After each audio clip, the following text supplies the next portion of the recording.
Chapter 7. $9. Mr. Clancy was not getting so many orders for shirts. It seemed that most of the men who could buy shirts that year had bought them. One Saturday evening, Mrs. White said, "The spring rush seems to be over." "Yes, ma'am," said Laura. Mrs. White counted out $1.50 and gave it to her. "I won't be needing you any more, so you needn't come in Monday morning," she said. "Goodbye." "Goodbye," Laura said.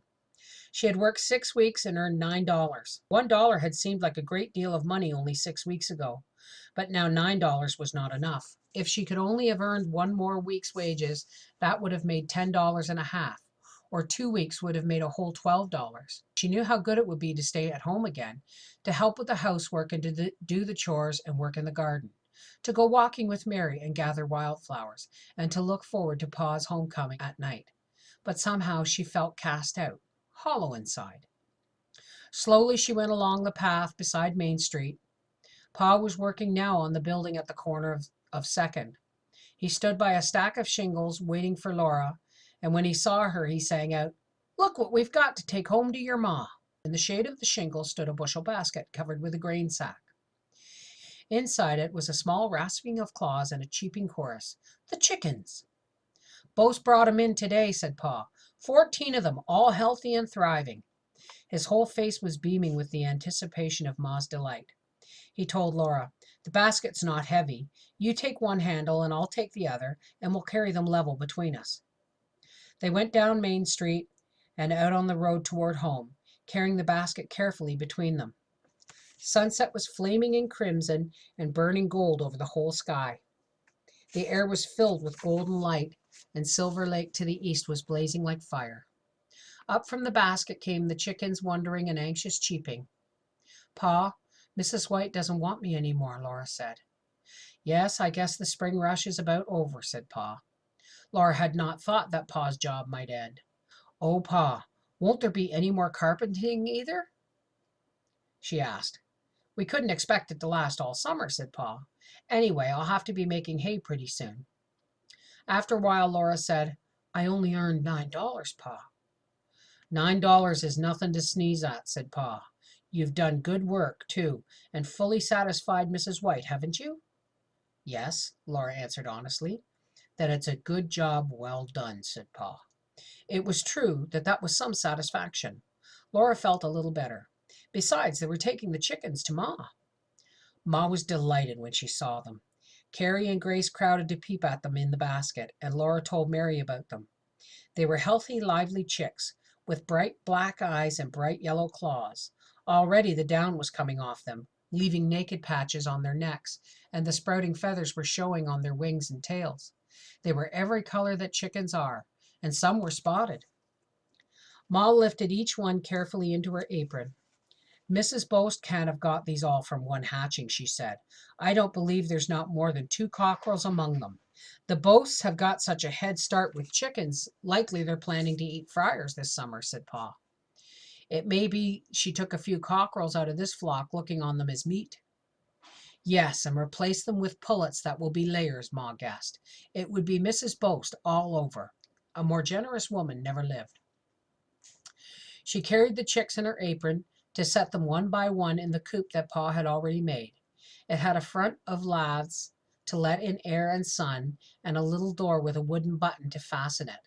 It had no floor, but was set on clean grass that the chicks could eat, and when the grass grew trampled and dirty, the coop could be moved to fresh grass. In an old pie pan, Mom mixed a crumbly bran mash, well peppered. She set it in the coop, and the chicks crowded onto it, gobbling up the bran mash so greedily that sometimes they tried to swallow their own toes by mistake.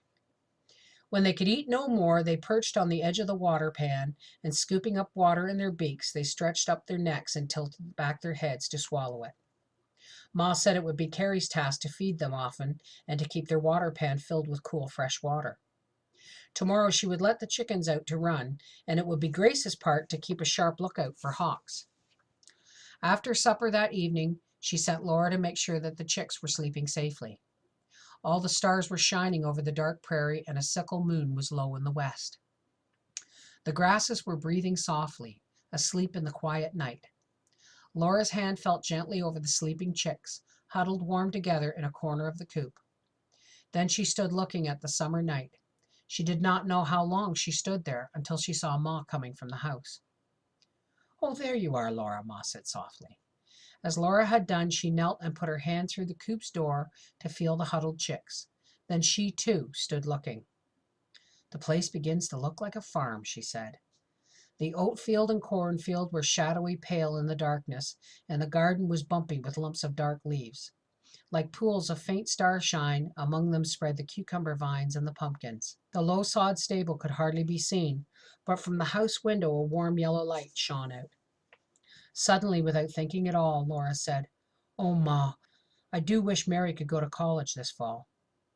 Unexpectedly, Ma replied, "It may be that she can. Your pa and I have been talking of it." Laura could not speak for a minute. Then she asked, Have you said anything to her?" "Not yet," said Ma. "We must not raise hopes only to be disappointed. But with pa's wages and the oats and the corn, if nothing goes wrong, we think she can go this fall.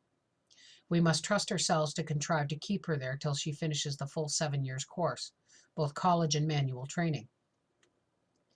Then for the first time Laura realized that when Mary went to college she would go away. Mary would be gone.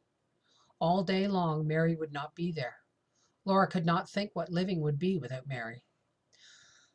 "Oh, I wish," she began and stopped. She had been so eagerly hoping that Mary could go to college. "Yes, we will miss her," Ma said steadily, "but we must think what a great opportunity it will be for her." "I know, Ma," Laura said miserably. The night was large and empty now. The light shining from the house was warm and steady, but even home would not be the same when Mary was not there. Then Ma said, "Your $9 are a great help, Laura. I've been planning, and I do believe that with $9 I can buy the goods for Mary's best dress and perhaps the velvet to make her a hat."